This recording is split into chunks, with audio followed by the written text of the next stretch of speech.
If you don't use these recovery strategies, the aches and pains are coming, the age is coming, the weight gain is coming, and the staleness of a less than optimal life is on its way for you. But if you do these recovery strategies, you're gonna feel in your prime and be able to train and make progress virtually 7 days a week in strength, skill, and sustainability, like handstands, human flags, and even flips, without any supplements, totally naturally and while having fun. Now, let's say that you just finished a training session, maybe a session of beginner bodyweight Powerbatics like Ninja Strength Level 2, or free run level 6 with advanced vaulting and tumbling, just like Patrick 60, Venny 54, or Isaac late 20s. So how do you recover so that you can keep going the next day without getting stuck or feeling stale? Now, I must do the disclaimer. I'm not coaching you or even giving you advice. This is what's worked for me, for people I've trained with, for people who have been my coaches, and for my students. Don't try any of this. This is just a video. Now let's start by thinking about the opposite. What would be the worst way to recover? Stay up all hours, don't stretch, eat crap, throw a bunch of alcohol and caffeine down the hatch, overtrain to the point of injury, binge watch shows, stay on social media, don't go outside, hold grudges, be negative, be sarcastic, think negative all the time and be pessimistic, only work out 1 hour a day and then be sedentary the rest of the time, and overthink everything, which leads to anxiety and a host of other issues and dis-ease. Okay, so let's flip back around and build life transformative recovery instead, so that handstands, human flags, and flips are easy for life. So there's two kinds of recovery: intra-training and inter-training. Intra-training recovery is within a training session itself and is the rest time in between moves or katas.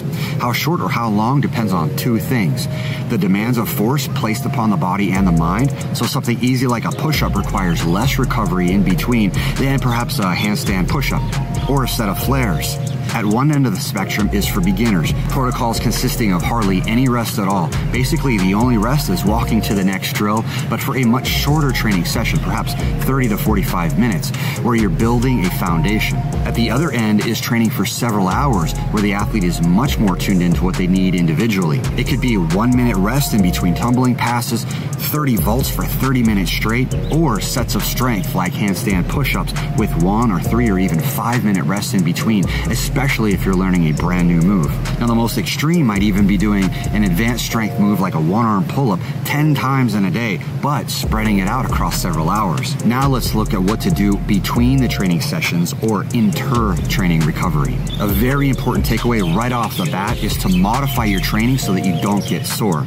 I'm rarely ever sore. Training should essentially become part of a lifestyle where the skillful activities eventually replace what used to be the painful workouts. First, let's get the absolute basics out of the way. These should be a no-brainer, and you might laugh when I tell you that sleep and nutrition should be a direct counterpart to your physical training. But I guarantee you that many of you are running on fumes with poor quality and insufficient sleep and nutrition. I'll briefly touch on both and give you what I believe to be the absolute essentials, although a deeper dive or individualized coaching may be warranted. Take notes in the comments and let me know any topics you might like an expanded video on. As far as sleep, you don't need any apps, fancy Oura Ring tech, or supplements. Many people are wrecking their sleep by a few things. Number 1, screens. I'd suggest to stop watching altogether. We already do enough work on computers anyway. It can even be an unidentified addiction. Instead, read, talk to a friend, journal, or sit quietly. Number 2, caffeine. I strongly believe people who are constantly talking about the positive effects of caffeine are just justifying their own use. I also believe this about all other supplements as well. You don't need any of it. Number 3, trying too hard. It's counterintuitive, but sleep happens on its own, just like the rest of life. Don't try so hard, and you will actually make more progress. This is a massive key for you that could be unpacked for multiple hours, but suffice it to say, stop trying so hard.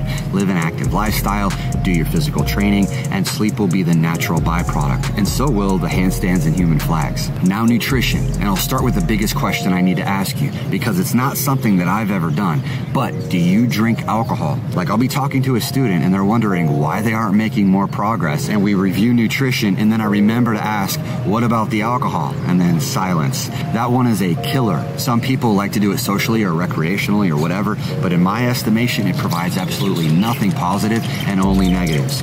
If you want the polyphenols like resveratrol, eat a bunch of grapes. Ultimately, your nutrition should focus on whole, real food. This too could be unpacked for hours, but there's an elegant simplicity to all of it. Whole, real, colorful foods and water.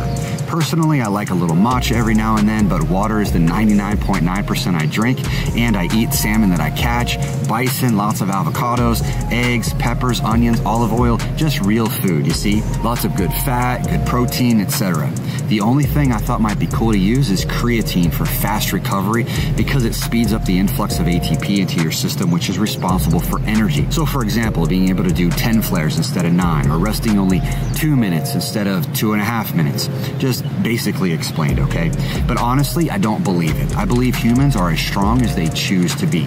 I also did the math, and you get enough creatine from red meat like bison and fish like salmon. And there are other things I'll share that make far more of a difference, and does it come in a plastic tub or a syringe? Media, institutions, and the fitness industrial complex complicates all of it so that they can sell you more powders, but you don't need any of it. Now that sleep and nutrition are out of the way, second is the passive measures that you can take.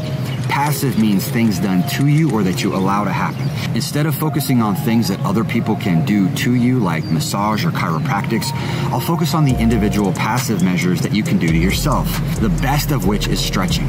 Passive stretching, just allowing the downward force to pull you into easy stretches like splits and body curls. Easy, simple stuff after training. And listen, because this is the most important, simple stretches done throughout the day. Included in passive stretching is simple meditation too, where you allow the chaos of your mind to dissolve. It may be uncomfortable at first, but this passive activity eases the mind, which likewise eases the body. To review so far, 2 basics, sleep and nutrition, and then 2 passive measures, easy stretching and meditation. Now, third is the active measures that you can take. These are the things that you do to yourself that help with recovery. One that most people grimace when I mention is cold water. They'll ask, won't that stop their heart, or won't they get sick, or other myths that they've heard. Now, as I discuss this, remember that disclaimer that I mentioned. But here's the thing, I think humans are way weaker than we are designed to be because of comfort zone and fear. We should be able to withstand far more, including cold water, which is actually restorative in nature and heals in multiple ways, from increasing stress threshold levels to mood to reduction of inflammation, just for starters. Now, this is not my area of expertise, but it is something that I use. Everything from cold showers at the beginner level to full immersion for multiple minutes. But you work into it just like everything. The other active measure is socializing and having fun. When you laugh, the body thrives on it. It heals and is rejuvenated. There's even something called laugh therapy, which is forcing it a little bit in my opinion, but genuinely having a good time with others is going to set you far ahead of the person who's just trudging through their miserable workouts every day. So to review, we have sleep, nutrition, passive stretching, passive meditation, cold water, and laughter. The next to last one I'll mention is seeking out and being in nature. I remember reading that the unpredictable movement of water, clouds, fire, fish, and things in nature put the brain into a meditative state. There's also the clean air, the quiet, and the contact with the earth. Some call it grounding, but nature is our true home, and it's a home with others in community, which is why I advocate for training right and with a coach. If you want, click the link to connect with me and my team. You could be up and running and training and achieving handstands, human flags, flares, and flips with strength, skill, and sustainability in literally a day or 2.